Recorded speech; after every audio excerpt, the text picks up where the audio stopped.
So you guys clapped when I walked up. That was really kind of you.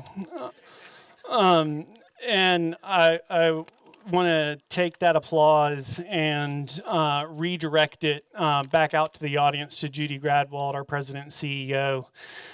Some of you might know this, might not know this, but Judy's been with us for 3 years. Here we are at the third State of Biodiversity, third annual State of Biodiversity.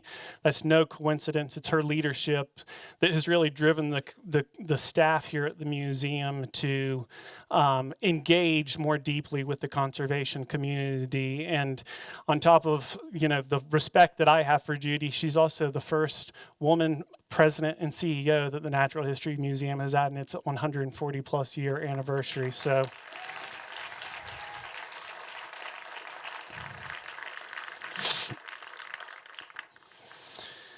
So, why the State of Biodiversity? Why do we do this? Why are we here tonight? And I would say at the very core of it is that we need to be shining a brighter light on the cultural conversation about the state of biodiversity and ecosystem collapse on our globe. We have our State of the Union address, which we had a few sentences about a trillion tree campaign to improve the state of the environment. The Democratic response had one phrase about clean water. We can go to the State of the City address, which I actually read the transcripts too. I actually don't listen to it. But I got to give Mayor Faulkner an honorable mention for the way in which he talks about the integration of the climate action plan into all the things that the city does. And then, as far as I know, we haven't had a State of the State address yet. Has anyone heard a State of the State address yet? I can't find it. But Governor Newsom has introduced his 2020 budget. And within that 2020 budget, if you dig down into it and look at all the little different sections of it, there is a specific section about modernizing and improving biodiversity protection. And so, yeah, we're kind of talking about biodiversity and ecosystem collapse, but not nearly to the level that we need to be talking about biodiversity and ecosystem collapse, considering the news that's coming out on, unfortunately, a weekly basis. Last year, I think it was May of 2018, the IPBES released this Biodiversity and Ecosystem Services report. It's the first report of its kind in over a decade. And in it, there was a lot of good information, but by being good information, I mean it was solid information. It was really bad information. It was sad information to hear about the state of biodiversity and the state of our ecosystems on a global basis. But the good information that was in there is that there was knowledge, right? There was data, there was information in there. Okay. The other good information that was in there is that they really drove home the point that biodiversity and ecosystem health is just incredibly related to our own human health and quality of life, and how, if we are going to make a difference, we need to think of biodiversity in a holistic way. And that was a great message that came out of there. Now, it's easy to sort of dismiss these sorts of international reports that come from a bunch of, they must just be a bunch of granola chomping scientists, right? It's easy to dismiss that if you want to. But it's a little bit harder to dismiss reports that come from the World Economic Forum, where their Global Risks 2020 report identified biodiversity loss and ecosystem collapse as the third greatest risk in terms of likelihood and severity of impacts. And so, if the actuaries and the economists think something's a problem, then we really are literally talking about business. And so biodiversity and ecosystem collapse doesn't just have to do with human health and a good quality of life. It has to do with economics and our very livelihood as well. So that's why we're talking about the state of biodiversity, because it's not all a hunky-dory story out there.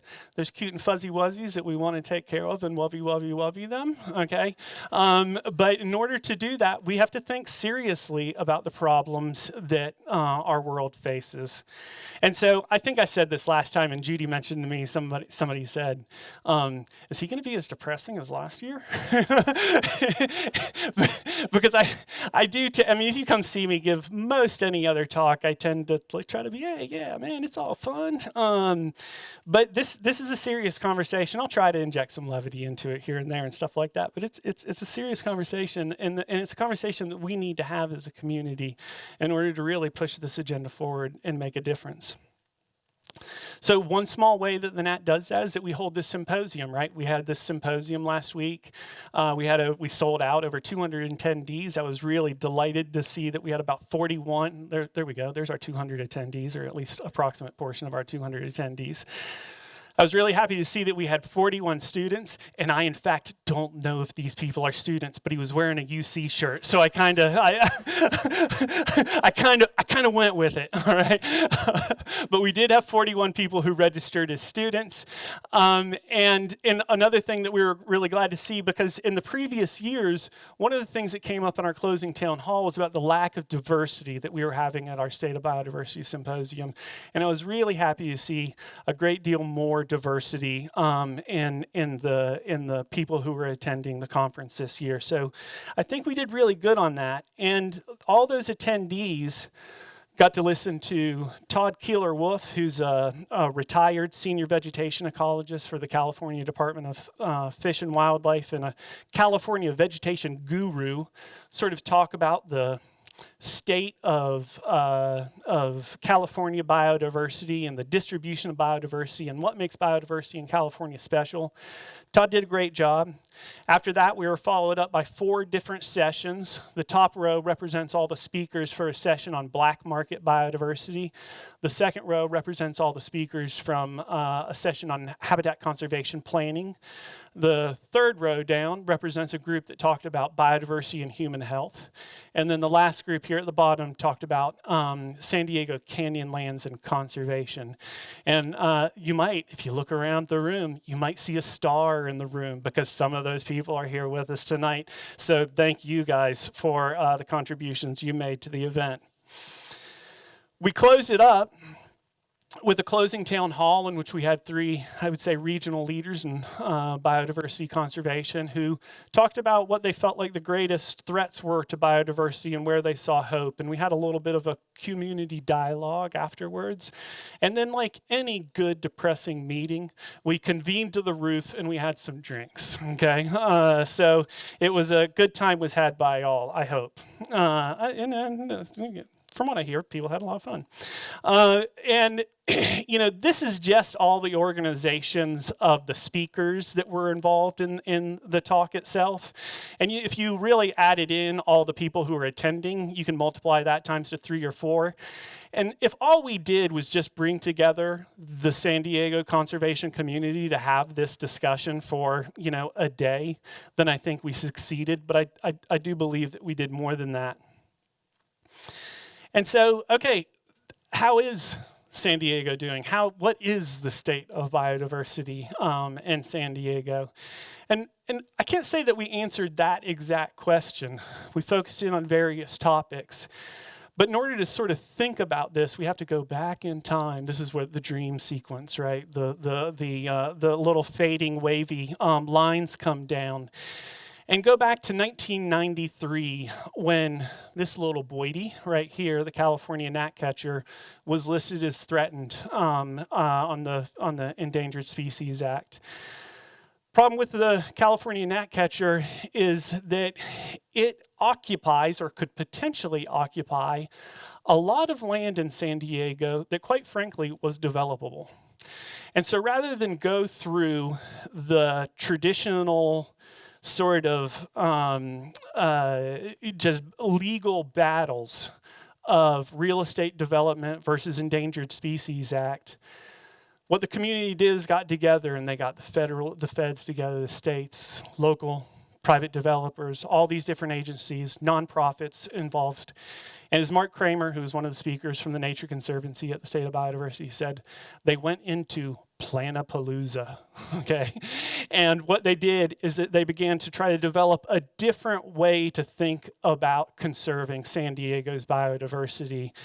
Not a single species conservation plan, but a habitat conservation plan, a multiple species conservation plan. And for those of you who are within the conservation community and live and breathe this stuff, you know, this is old hat to you. But for the general public, I think a lot of people don't realize how sort of on the edge in a good way, on the cutting edge, San Diego has been in leading different ways to think about conservation planning. And this multiple species conservation plan idea has spread throughout the nation from its roots here in California. And so where we stand right now is that we've got all these different plans for different areas. So let me see if I can make machines work here. Here in this lower southwestern corner, this is what we refer to as the MSCP, the Multiple Species Conservation Plan. The plan is developed and complete, covers a whole bunch of species, a whole bunch of acres.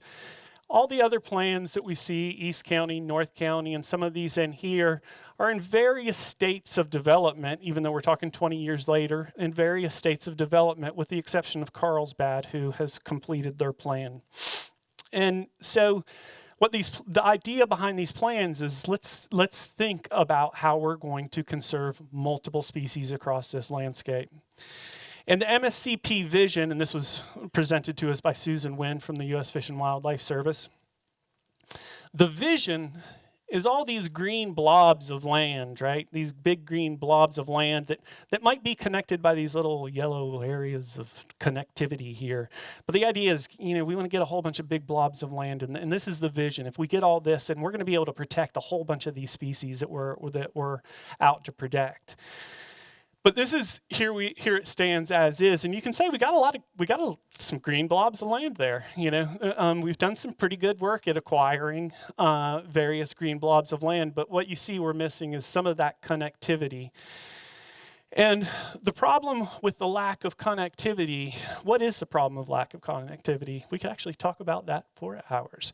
But one of the problems with the lack of connectivity is sort of exemplified by the work that Robert Fisher and the USGS has done, where they've looked at the habitat, land patch size, and species diversity, and seen kind of like what is the optimal patch size to have good species diversity that maintains ecosystem resilience. And when I talk about ecosystem resilience, it goes back to that, and this is going to be way past some of your guys' time scale, but some of you this is going to just jive right into. It takes a licking but keeps on ticking, okay? We want ecosystems that can take some abuse and keep on ticking, and that's what ecosystem resilience is all about. And what Robert Seam really sort of settled on was that these teal and blue size areas are really where we're going to have the greatest level of ecosystem resilience. But when you look across this landscape, yeah, we've got some really good blue patches and a few teal patches, but there's also a lot of little patches here that really don't have sort of the size that is necessary in order to maintain enough diversity to have good redundancy and resilience within those ecosystems.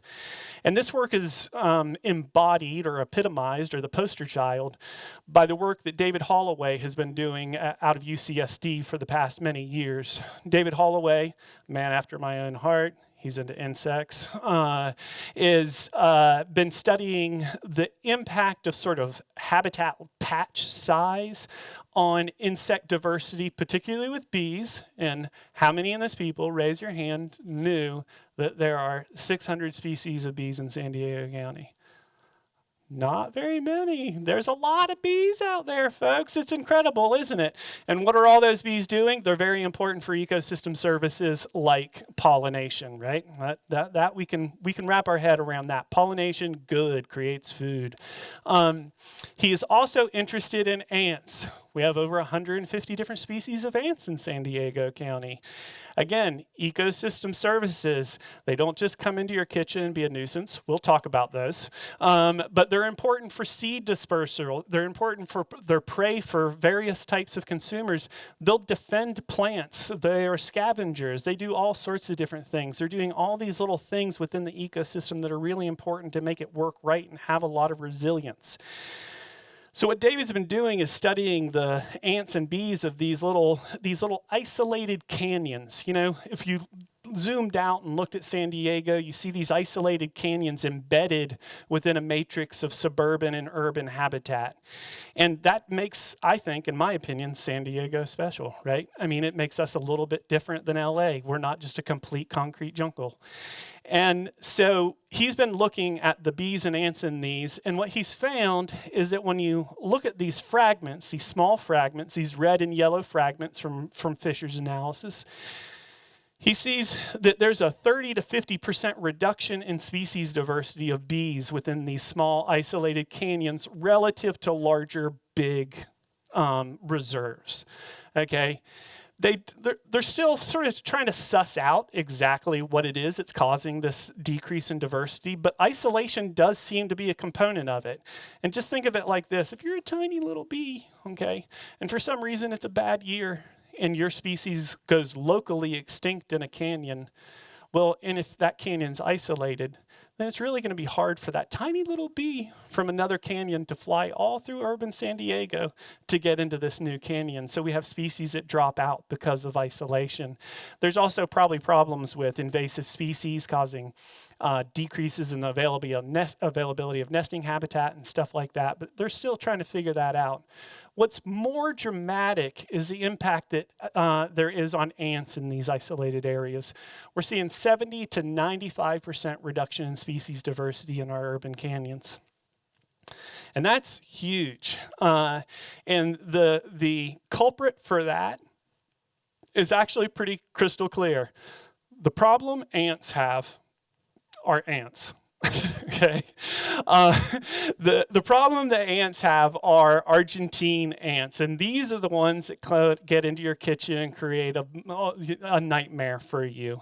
Argentine ants did not go to kindergarten. They did not learn how to play well with others. When Argentine ants come into an ecosystem, they really just sort of pillage the ecosystem of other ants. Why do they like humans? Because they like water, okay? And so, again, think about these urban canyons. There's a lot of irrigation that happens along the periphery of those canyons. There's urban drool of water going down in there, giving good pathways for these Argentine ants to get down into these canyons, and that disrupts that ecosystem down there. So you might go, Michael, they're all ants. Why does anybody really care? I mean, isn't an ant just an ant, just an ant, just an ant? And, you know, of course, the entomologist says, no, are you crazy? Are you insane? Because each one of those, what was it, 150 different species of ants that we've got in San Diego, you can think of them as each having a different occupation in a society. And so we require lots of occupations in order to have a functional society. Well, all these different species of ants occupy different niches. They have different occupations. They do different things. Argentine ants have one occupation. They do one type of thing.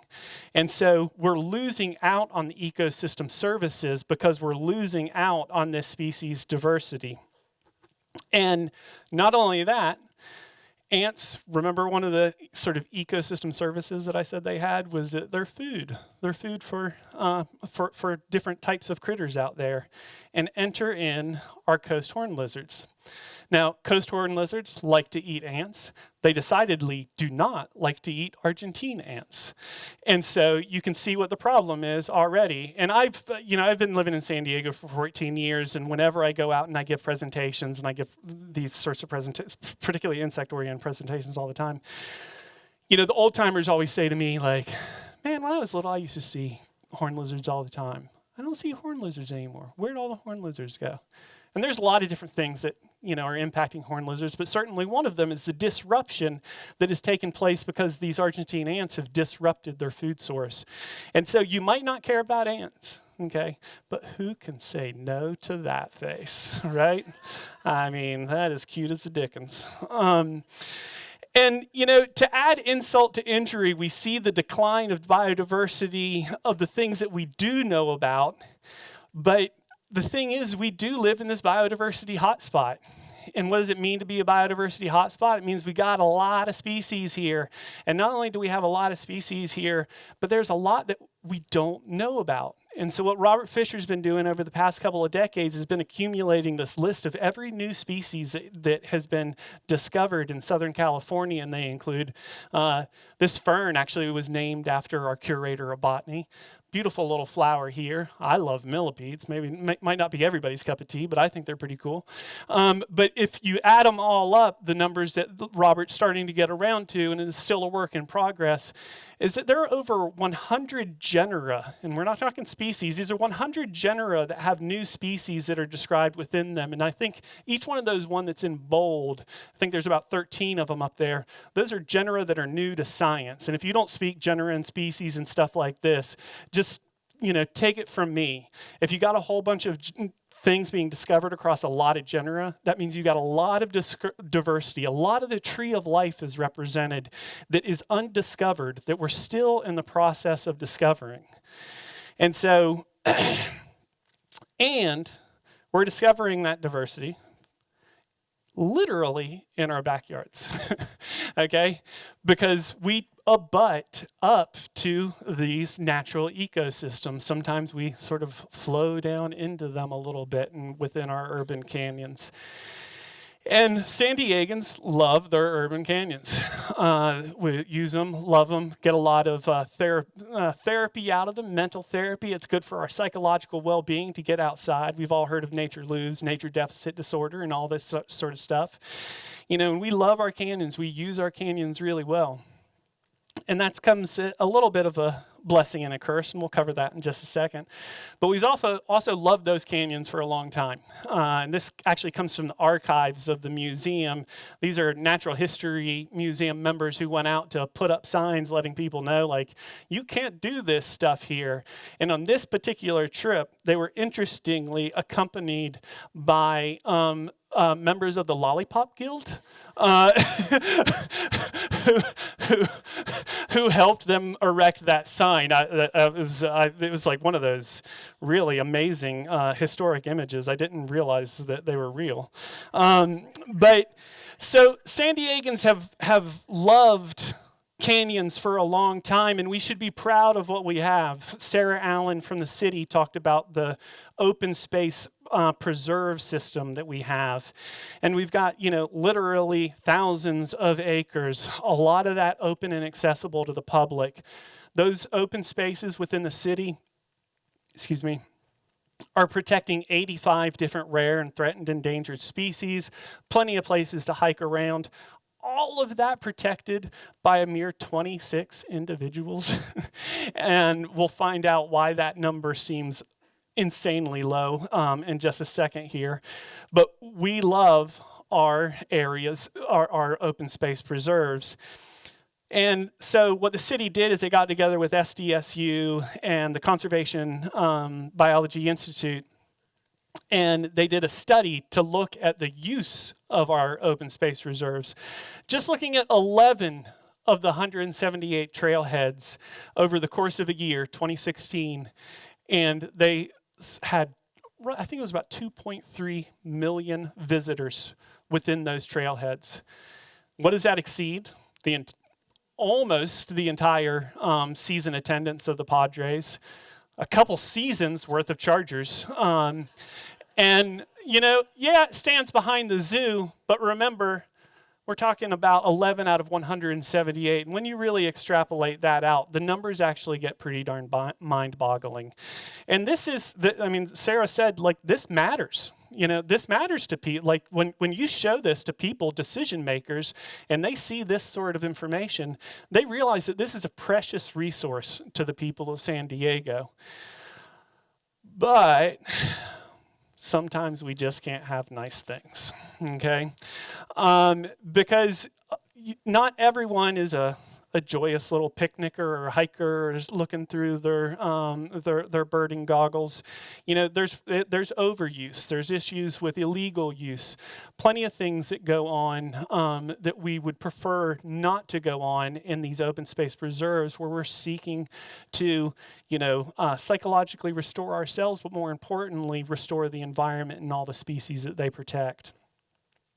And so enter our 26 rangers who are in charge of all these millions of visitors, all these hundreds of thousands of acres, and, you know, and all that, you know, lewd acts that take place apparently within our open space preserves.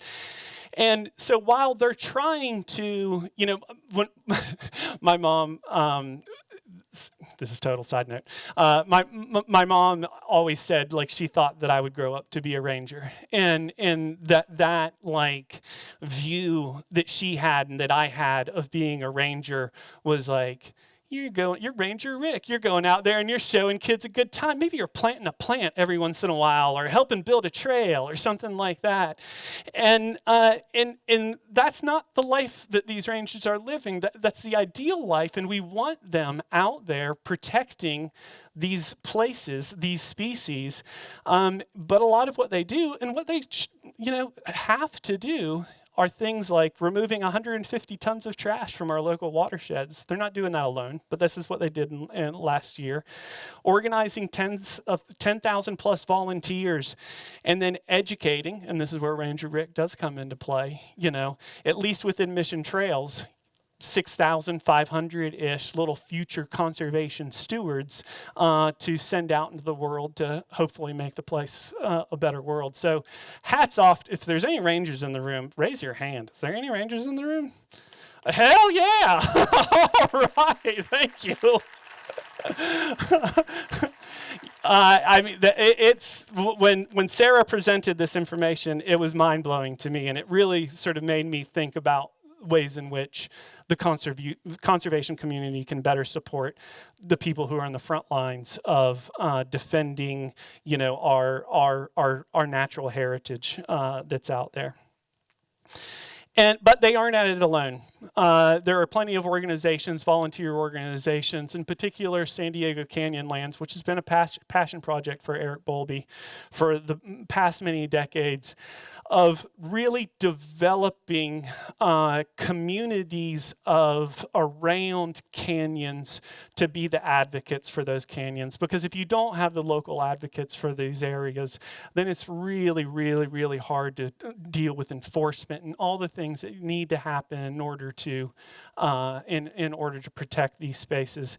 So, and in addition to this, Canyonlands does so much good work with youth and education stewardship projects, a really outstanding outfit. And so the problem that we have in our open spaces, particularly within the San Diego, within the city, is at some level is people, right? It's a lot of love, right? It's happening, and then a lot of not love, people using the parks and open space reserves in inappropriate ways. But the solution to that is also people, and that's what organizations like Canyonlands and park rangers and a variety of friends of organizations are doing, is trying to get those people together to start solving some of these problems through projects like this, where they're doing some revegetation and so forth. So, you know, the jaded in the room, and I shouldn't label you as jaded. What's a nicer way to say the jaded in the room? The realistic. The realistic in the room. You know, might become, well, Michael, that's all good for the cute fuzzy wuzzy little fox and the fluffy wuffy little the birds that are flying around, but you know, people have to put food on their table. People have to deal with insurance claims for their daughter's wisdom teeth. That's strangely specific. Yeah, and people just have to deal with the general suffering of life, and so how can we expect, folks to give when they have to spend time taking care of their own needs? And there's where I would challenge folks to start thinking about biodiversity as not just that we give to biodiversity, but that biodiversity gives to us. And one of the ways that it gives to us is through human health. And this might seem strange, like, well, it's given us West Nile virus, Michael. But this was a dead hawk was tested positive in West Nile virus up in Ramona at the end of last year. West Nile virus, I think, has been in California since 2003. And there's been plenty of cases of human infection with West Nile virus, and plenty of cases of birds being diagnosed as having West Nile virus. It's a mosquito-borne disease, okay, or mosquito vector disease, carried disease. Mosquitoes, they're babies, they're larvae, live down in water. This is why you're not supposed to keep pooled water in your home. And so we had a researcher come and talk to us, Gary Bucciarelli from UCLA. And what he talked to us about was this crayfish here. Who all here knew that there are no native crayfish in San Diego County? There aren't any. I was surprised by that because I grew up in the Southeast. I grew up where this species is native. And so this is an invasive species that we're looking at here. And what Gary has been looking at is the food web of crayfish. And this is a very oversimplified version of Gary's research. But what happens here is we've got mosquito larvae right here. These are the bad guys, right? Those are the vector-carrying West Nile virus, blood-feeding guys. We got dragonfly larvae. So these are baby dragonflies. When dragonflies aren't flying around on land, they're living underwater, and they're voracious predators. They got these really cool prehensile sort of mouth parts that they grab food with. And then we got this invasive crayfish over here. So if we look at this food web, dragonfly larvae are really great at eating mosquitoes, like really awesome at eating mosquitoes, hardcore. But crayfish, they're not too good at it. They can eat a few here and there, but it's really not quite that good at all. But then we add this interaction into it. Crayfish are really great at eating dragonfly larvae. So you can kind of see where this is going. You can predict where this is going, right? Because these crayfish are going to start eating all if I can make it work, the dragonflies. If all the dragonflies exit the picture, then what's going to happen? More mosquito larvae. So he did this in some sort of interesting test, more lab-oriented things, but then went out into the real world, into the Santa Monica Mountains, and he went into streams where, let's see, the yellow are the non-crayfish streams that were surveyed, okay? The red are the crayfish streams that are surveyed, and if there's no crayfish in the streams, they had a lot of dragonflies and no mosquitoes. And the crayfish streams, they had very few dragonflies, and they definitely had more mosquitoes. So here again, we've got this invasive species, just like the Argentine ant, that's disrupting these ecological systems. It's disrupting these food chains. And here it's like, until we start thinking about West Nile virus and the fact that the disruption of these food chains has human health implications for us. And that if those food chains are disrupted, then what are we left to resort with? Very expensive techniques for trying to control mosquito vector-borne disease that the public, quite frankly, isn't a huge fan of.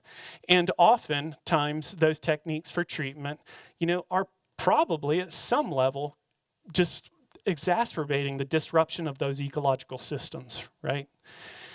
And so, case study 2 of human health implications on biodiversity. This just came out yesterday. It tells you how how recently I was working on my presentation. This just came out yesterday. Coronavirus victim identified at Marine Corps Air Station Miramar. And if you haven't been paying attention to the news, just a quick update. Coronavirus is a virus that has come out of the Hunan province of China. It's a SARS-like respiratory virus. It's caused over 1,000 deaths and plenty of infections, as you can see with the big red number that's up there. And it's in addition to that, it's clearly disrupted international travel. In fact, the UN Convention for Biological Diversity was supposed to be having a meeting in China later in February. That has been moved to Italy. So it's really disrupting activity because of this coronavirus.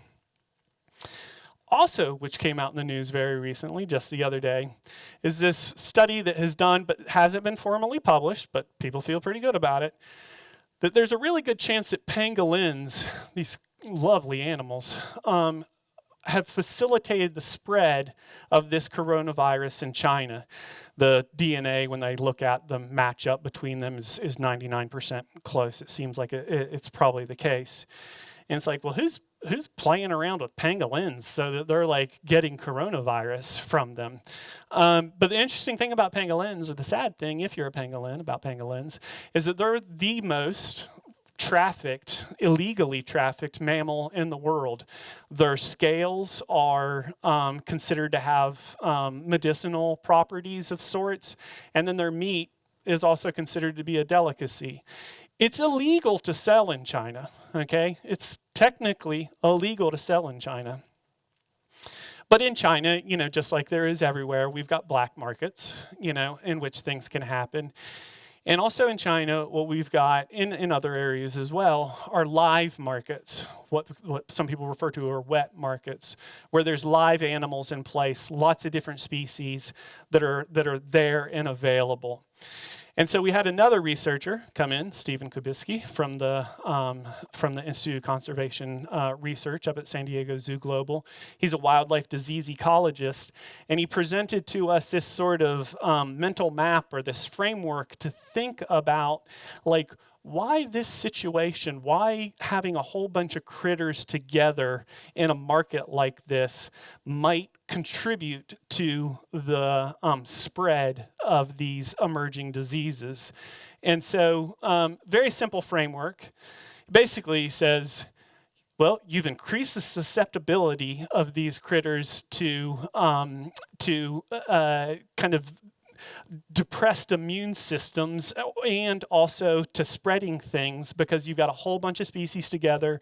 They're alive. They're in high stress situations. There's been plenty of studies that have shown that when animals are in high stress situations, they're more likely to shed viruses in their saliva and so forth. And then you've got the increased potential of transmission because of proximity. Everybody's packed in tight and stocking density, high stress yet again. And this is where we get these new and emerging diseases. It's one of the scenarios in which we can get these new and emerging diseases.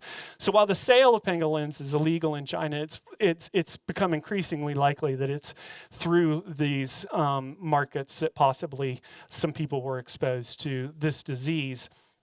But it's not just in these crazy, markets, black market, wildlife, weird trading areas, because these same sets of circumstances occur when we sort of encroach into habitat, when we fragment habitat, when we make islands of habitat smaller. We're doing the same thing. We're pushing all those animals together, lots of different kinds of animals together, and they're interfacing with humans more because there's that human wildlife interface. And so we get the same scenario as we do within these wet markets. And that's the reason why we see a lot of these like really creepy, weird emerging diseases are coming out of areas where there's a lot of high levels of development, habitat destruction going on, because it's all the elements are there to make this happen. And so I bring this up, and that's like, but Michael, that's over in China, but it's clearly not over in China, right? We don't live in a bubble. Southern California is fantastic, and it's easy to sort of feel great and protected, and everything's great in Southern California, but we don't live in a bubble, and it's something that we need to take into consideration, that the problems that are outside of our region are our problems as well. So, kind of heavy, eh? Let's just all look at this double rainbow with a horse for a little while. I'm gonna envision that horse is actually a unicorn. I'm gonna think about lollipops, gummy bears, things that I enjoy. Okay, smash cut 2. The interesting thing that has entered into the framework lately has been, and this has been around forever, but it's really just come to light, I guess regionally, I've at least personally have started to feel it a little bit more, is the involvement of organized crime in this black market biodiversity and really threats against conservation advocates. I've had researchers who were planning to go work in certain areas in Baja California that when they arrived there, their colleagues told them, no, you need to leave the cars that have logos on the side of conservation organizations have been, kind of bullied, in situations. And we had one speaker who was with us, a guy named Jared Margulies from University of Alabama. He was recently down in central Baja California, and he studies the trafficking of dudleyas. And these are, you've probably got some of these in your house. You've got some dudleyas growing in your house. They were probably grown legally, don't worry. But there is a big illegal trade of dudleyas, particularly in South Korea. There's this market for illegal trade of dudleyas, and of course, rare ones are more interesting and all this sort of stuff. Jared was down doing some work in central Baja California and was asking the elders of an area that they were in that he would like to go around and do some interviews with some people in an area where there had been like a Dudleya bust, right? They had intercepted a whole bunch of people who were trafficking Dudleyas. And the elders told him, they didn't threaten him, but they said, anybody you talk to will probably be dead a few days later. And that was because it was not to be talked about in that community.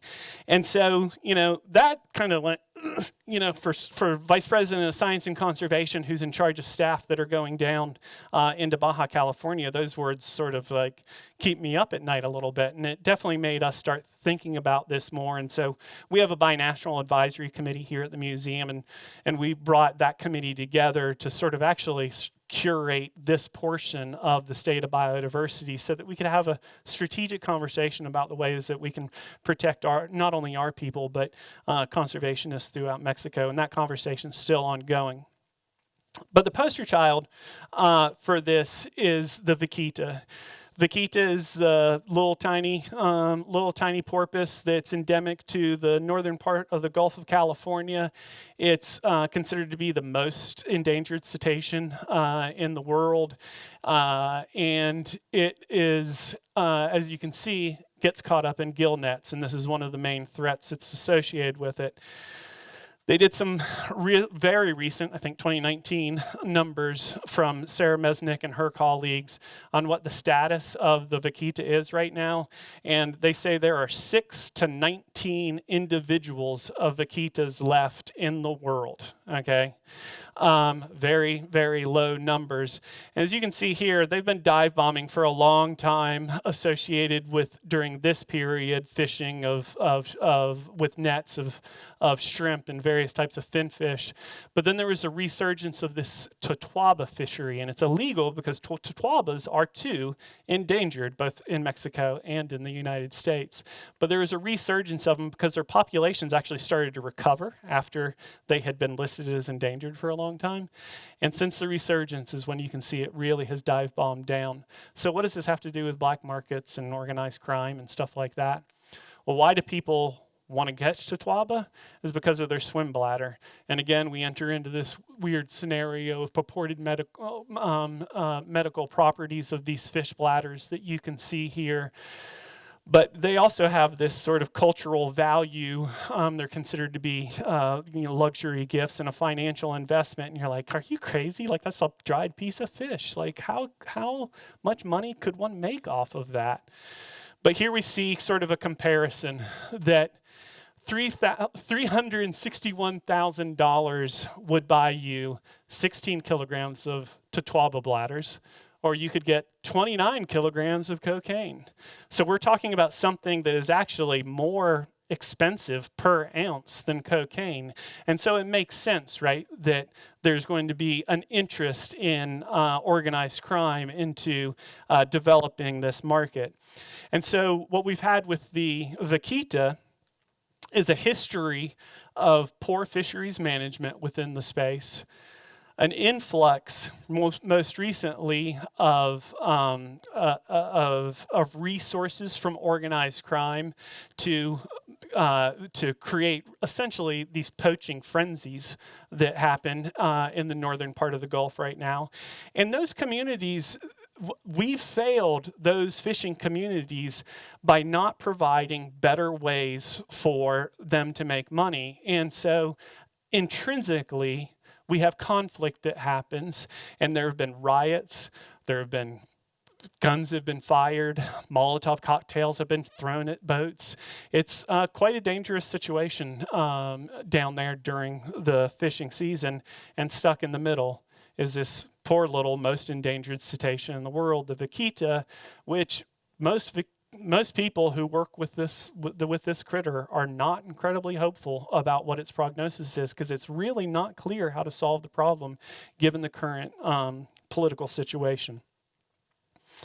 So I couldn't go to all these sessions because we had them going on concurrently, and so I had spies in some of the sessions to give me the scoop on some of the things. And one of my spies said they went to this session because I couldn't go to the black market biodiversity session, and they said, yeah, we were just kind of sitting there feeling all like, well, I don't buy Totoaba, it's not nothing on my back. And then Cesar Guerrero from Terra Peninsular spoke about what I'm getting ready to talk to you about next, and we'll sort of save the reveal for you. But here we go, beautiful idyllic beach in San Quintin Bay. You can see some dunes off in the background there. Lots of cute little rocks here in the foreground. Here's that same beach. I think that's 2 years later. Significantly less rocks on the ground is the first thing that we notice when we look at those two pictures. And you see some trucks out there in the distance on the beach, and they got a whole bunch of bags out there. What are those folks doing? Those folks are out there collecting rocks, and they collect lots and lots of rocks. And you'd think, especially when we go back to that picture, you could never pick all those rocks up. Just like we could never hunt all the passenger pigeons, we could never pick all these rocks up. But yet they've managed to almost pick all of these rocks up. What for? Who's got some of those in their yard, And so here we've got a situation where this weird thing that I would never have thought of, these weird paving stones that are in my water feature in my garden, are contributing to what? Is it a big deal that these rocks are disappearing from this beach? And to answer that question, we have to look a little bit closer, and what we immediately see is erosion of the dunes that are behind those beaches, because those rocks would decrease erosion within this ecosystem. So we're seeing these dunes eroding. So what? It's just some sand. That's probably okay for that to erode. Let's think a bigger picture and think about where this beach is. And it's in San Quintin Bay. Big bay, about a third of the way down the peninsula. Very important bay. It's a Ramsar site. If you don't know what that means, it's just it means it's a globally important wetland because it's got all these endangered species in it, and 30 to 50% of the black brant population in the entire world comes there to overwinter. And so very important area. In that little yellow area we're getting ready to zoom in on is where the beach is that the stones are being collected on. And you can see there's not much distance between the beach and blowing out into the bay itself. And that has the potential to change the hydrology of the bay. Changed hydrology of the bay is certainly going to have ecosystem impacts on all the things that are in there. One way or another, we don't know, but it's certainly going to have some impacts.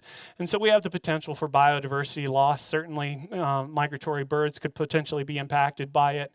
But I think, the most interesting impact to me is the long-term economic activities that occur in that bay, because the hydrology of that bay dictates the aquaculture that takes place in that bay. So again, we've got a scenario here where biodiversity isn't just taking from us. We're not just having to give to biodiversity in order to conserve it. Biodiversity is giving back to us. It's creating economic value for it, and it's creating health value. It's creating quality of life, and so on. So now what? And this is the part where I always go like, I don't know what the answer is. But here's what I do know, is that, our keynote speaker, Todd Killer Wolf, he spent a long time talking about the beauty of the diversity of landscapes within California. That California's amazing. We're so lucky to live in California. And that diversity of landscapes creates resilience. California is actually probably in fairly good shape relative to the rest of the world, because we've got a lot of diversity of ecosystems. We're on the edge, as I mentioned earlier, in San Diego in terms of conservation and management. We're doing good work here, so we're doing relatively good in California. And, for that, I'm hopeful, right? But we can't ignore these headlines that we see on a regular basis of, forthcoming extinctions, loss of 1 billion birds, a whole bunch of the wildfires in Australia and how they've impacted species there. The winner, I love that, the winner of the international statistic of the decade is that 8.4 million football pitches is the equivalent of the Amazonian rainforest that is burnt down in the past decade. And this again is where I return to our bubble. Like, we're lucky. We live in a place that's very progressive. And I think in my view of what's next, is that we continue along that trajectory of progressiveness, that California really can be a global leader, and San Diego can be the element of California that can lead the way in defining what a better way to interact with nature that is a win-win situation for both economic activity, human health, and biodiversity and conservation. And so, boy, this is the most depressing slide of the night. Good one to end with. If you're not familiar with the Convention for Biological Diversity, you might have heard about the Rio Convention or the Nyogo protocols. These various international efforts to try to get together on a global strategic plan around biodiversity conservation. The most recent one is getting ready to be over in 2020. I mean, I think it went from 2012 to 2020. I can't remember the exact length of the strategic plan. Every country in the world, for the most part, there might be one or two rogue exceptions like the Vatican or something like that, but approved this plan and ratified and approved this plan with the exception of the United States. That discussion is getting ready to begin again. So in China, if they're lucky, from the 15th through the 28th of October, the UN Biodiversity Conference is going to be meeting again to talk about the post-2020 plan, to develop a post-2020 plan, strategic plan for biodiversity on a global scale. And what I would contend, and this is my big dream, right, is that California, send your own delegation, right? I mean, send your own delegation and let's try to do what the nation should have done. Thank you to you all. Thank you to the 2020 State of Biodiversity Advisory Committee. You guys were mentored and guided me all through this process. Thanks to every one of you. And don't forget, May 22nd is International Day for Biological Diversity. Figure out a way to celebrate. Thank you.